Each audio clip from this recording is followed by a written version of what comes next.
Iran Israel America युद्ध को 3 महीने बीत चुके हैं, लेकिन हालात ये है कि दोनों पक्ष अब तक किसी भी समझौते तक नहीं पहुंच पाए हैं। धमकियां और बातचीत का दौर एक साथ ही चल रहा है, लेकिन परिस्थितियां अब तक काबू में आई नहीं हैं।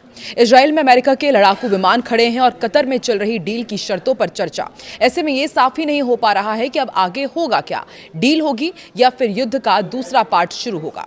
नमस्कार, मैं हूं आकांक्षा और आप देख रहे हैं न्यूज 18 का डिजिटल प्लेटफॉर्म।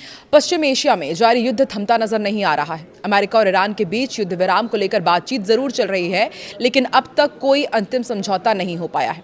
इस बीच पिछले 48 घंटों में हालात और ज्यादा तनावपूर्ण हो गए हैं। ईरान ने अमेरिका पर युद्ध विराम तोड़ने का आरोप लगाया है, जिससे पूरे क्षेत्र में एक बार फिर टकराव का खतरा बढ़ गया है। यह तनाव भी तब बढ़ा है जब अमेरिकी सेना के सेंट्रल कमांड यानी कि सेंटकॉम ने यह दावा किया है कि उसने दक्षिणी ईरान में मिसाइल ठिकानों को और कुछ नौकाओं पर हमला किया है। अमेरिका का कहना है कि ये नौकाएं खाड़ी में समुद्री सुरंगें बिछाने की कोशिश कर रही थी, जिससे अंतर्राष्ट्रीय जहाजों के लिए खतरा पैदा हो सकता था। अब तक 8 पॉइंट में आपको बताते हैं कि क्या क्या हुआ है। देखिए, ट्रंप और नेतन्याहू ने फोन पर बातचीत की है। अमेरिकी राष्ट्रपति डोनाल्ड ट्रंप ने इजराइल के प्रधानमंत्री बेंजामिन नेतन्याहू से अहम बातचीत की। बताया जा रहा है कि दोनों नेताओं ने ईरान के साथ चल रही बातचीत और क्षेत्र की सुरक्षा स्थिति पर चर्चा की। वहीं अमेरिका के लड़ाकू विमान भी इजराइल के एयरबेस पर देखे गए हैं। दूसरा अपडेट यह है कि कैंप डेविड की ट्रिप कैंसिल कर दी गई है। अमेरिकी राष्ट्रपति ने अपनी कैंप डेविड की ट्रिप कैंसिल कर दी है और इसकी वजह खराब मौसम बताई गई। इसकी वजह आज व्हाइट हाउस में ही कैबिनेट की बैठक आयोजित की गई, जिसमें निश्चित तौर पर ईरान का मुद्दा भी शामिल रहा।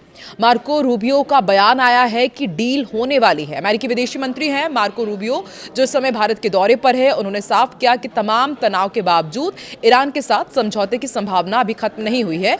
अमेरिका की ईरान पर स्ट्राइक के बाद भी दोनों देश शांति वार्ता की ओर बढ़ रहे हैं। चौथा बड़ा अपडेट यह है कि कतर में एक गुप्त वार्ता चल रही है। मार्को रूबियो ने बताया कि कतर में दोनों पक्षों के बीच लगातार बातचीत हो रही है और समझौते की भाषा को लेकर कई मुद्दों पर चर्चा जारी है। समझौते की शर्तों और भाषा को लेकर यह बातचीत जारी और उम्मीद है कि अगले कुछ दिनों में वार्ता हो जाएगी। एक और बड़ा अपडेट यह है कि इजराइल ने लेबनान पर फिर स्ट्राइक किया है।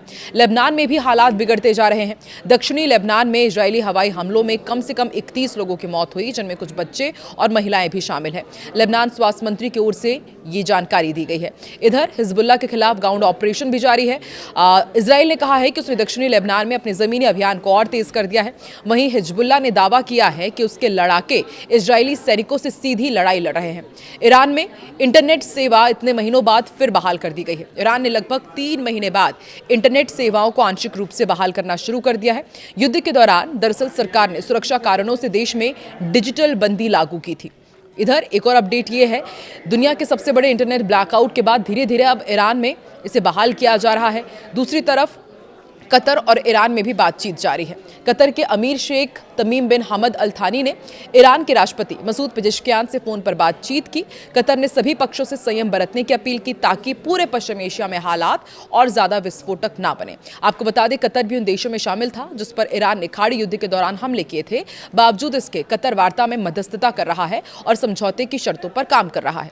वहीं ईरान ने इजराइल और अमेरिका पर निशाना साधा है। बुधवार को ईरान ने एक बयान में अपने विरोधियों पर हाइब्रिड युद्ध की रणनीति अपनाने का आरोप लगाया। ईरान ने इसे युद्ध के मैदान में विरोधियों की नाकामी बताया और कहा कि विदेशी दुश्मन अब साइबर हमलों, आर्थिक दबाव और मनोवैज्ञानिक ऑपरेशंस पर ध्यान दे रहे हैं। एक बयान में मंत्रालय ने दावा किया कि विरोधी सैन्य रूप से हार चुके हैं, अब गैर सैन्य तरीकों से ईरान को अस्थिर करने की कोशिश कर रहे हैं। मंत्रालय ने यह भी आरोप लगाया कि इन तरीकों में साइबर युद्ध, हथियारों की तस्करी, हत्याएं और देश के भीतर अशांति फैलाने के उद्देश्य से चलाए जा रहे विरोधी मीडिया अभियान भी शामिल है। अल जजीरा की रिपोर्ट के अनुसार मंत्रालय ने कहा कि सैन्य मोर्चे पर हारे हुए दुश्मन ने अब अपना ध्यान सॉफ्ट वॉर, कॉग्निटिव वॉरफेयर और सामाजिक उकसावों की ओर मोड़ दिया है। साथ ही ईरान के सुप्रीम नेशनल सिक्योरिटी काउंसिल के उपसचिव अली बाघेरी कानी ने एक बार फिर साफ कर दिया है कि अमेरिका के साथ चल रही मौजूदा बातचीत में ईरान के हाई एनरिच्ड यूरेनियम का मुद्दा शामिल नहीं है।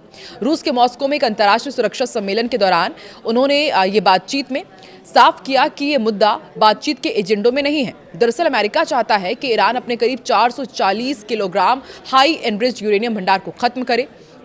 डोनाल्ड ट्रंप पहले ही कह चुके हैं कि अमेरिका ईरान को इतना संवर्धित यूरेनियम रखने की अनुमति नहीं देगा।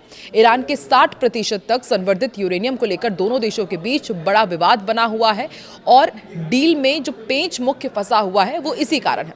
हालांकि परमाणु हथियार बनाने के लिए करीब 90% संवर्धन की जरूरत होती है, लेकिन एक्सपर्ट्स का मानना है कि 60% तक पहुंचने के बाद हथियार स्तर तक जाना काफी आसान और तेज हो जाता है। आपको क्या लगता है, क्या ईरान कभी अपना हाईली एनरिच्ड यूरेनियम अमेरिका को सौंपेगा? और यदि ऐसा नहीं होता है तो अमेरिका और ईरान की डील कभी हो भी पाएगी या नहीं, या इसी तरह टकराव और बढ़ता जाएगा? कमेंट सेक्शन पर अपनी राय जरूर दें।